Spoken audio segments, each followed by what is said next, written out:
Assalamualaikum warahmatullahi wabarakatuh. Selamat sore pemirsa JTV, Madiun dimanapun Anda berada. Semoga pemirsa semua dalam kondisi yang sehat ya, sehingga dapat menjalankan ibadah puasa Ramadan dengan lancar sampai akhir. Pada sore hari ini kembali lagi bersama program Ramadan Sehat yang dipersembahkan oleh Rumah Sakit Angkatan Udara Dr. Efram Harsana Magetan. Dalam kesempatan ini, saya Dr. Asli Samadi, spesialis ortopedi dan traumatologi, akan menyampaikan tema tidak pernah jatuh, kenapa lutut kita terasa nyeri. Ya, pada topik ini saya ingin menyampaikan banyak keluhan yang sampai di poliklinik saya mengenai nyeri lutut ya. Saya praktek di sini setiap hari Selasa, Kamis, dan Jumat siang hari, dan di poliklinik saya itu banyak sekali keluhan sendi lutut, terutama pada orang yang sudah usia lanjut. Nah, padahal mereka itu tidak pernah jatuh. Nah, itu kan banyak pertanyaannya, kenapa ya lutut kita itu bisa nyeri padahal kita nggak pernah jatuh, kita nggak pernah ada trauma sedikit pun, kita tidak pernah ada benturan atau apapun. Tetapi kenapa lutut kita terasa nyeri? Nah, keluhan yang bisa disampaikan itu adalah nyeri pada saat berjalan atau pada saat dari duduk mulai ke berdiri. Nah, itu dia terasa nyeri. Nah, perlu diperhatikan bahwa keluhan seperti ini itu sangat identik sekali dengan namanya pengapuran sendi ya. Pengapuran sendi itu beda dengan osteoporosis. Mungkin ada orang yang bilang ada pengapuran sendi, ada pengeroposan tulang ya. Itu dua hal yang berbeda. Jadi bukan dua hal yang sama ya.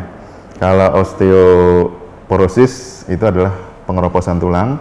Kalau yang akan saya bahas ini adalah osteoartritis atau radang sendi akibat adanya pengapuran di jaringan tulang rawannya. Nah, bagaimana hal itu bisa terjadi? Penyakit pengapuran sendi ini terutama yang paling banyak disebabkan karena faktor yang nomor satu itu yang tidak bisa dirubah, itu adalah faktor usia. Faktor usia ini sangat menentukan sekali penyakit ya, penyakit yang saya akan bahas ini. Kemudian yang kedua adalah berat badan. Yang ketiga itu adalah apakah ada trauma sebelumnya. Yang dimaksud trauma sebelumnya di sini adalah misalnya pernah terjadi kecelakaan ya yang menyebabkan lututnya nyeri pada saat itu. Kemudian setelah itu normal, baru sekarang terasa lagi. Itu bisa terjadi. Kemudian juga aktivitas yang dikerjakan sehari-hari. Ini juga bisa menyebabkan penyakitnya. Ya, di sendi lutut tadi. Kemudian kapan kita mulai harus memeriksakan keluhan kita tersebut? Ya, tentu saja bapak atau ibu itu akan periksa apabila keluhannya sudah mulai mengganggu aktivitas sehari-hari. Aktivitas sehari-hari itu misalnya yang ringan saja, kayak jalan, dari duduk atau sholat mungkin sakit kalau ditekuk, itu paling sering sekali yang dikeluhkan oleh pasien-pasien saya. Jadi, jika keluhan-keluhan itu sudah mulai mengganggu Bapak Ibu pemirsa sekalian, itu adalah saatnya mulai Anda periksa ke dokter ortopedi. Nah, untuk tempatnya, ya tempat periksanya tentu saja di poliklinik ortopedi. Di rumah sakit kita, di Rumah Sakit Angkatan Udara Efram Harsana itu sudah ada poliklinik ortopedi yang praktek setiap hari ya tentunya. Kita di sini punya dua dokter, ada saya sendiri Dr. Asli dan ada Dr. Yusron.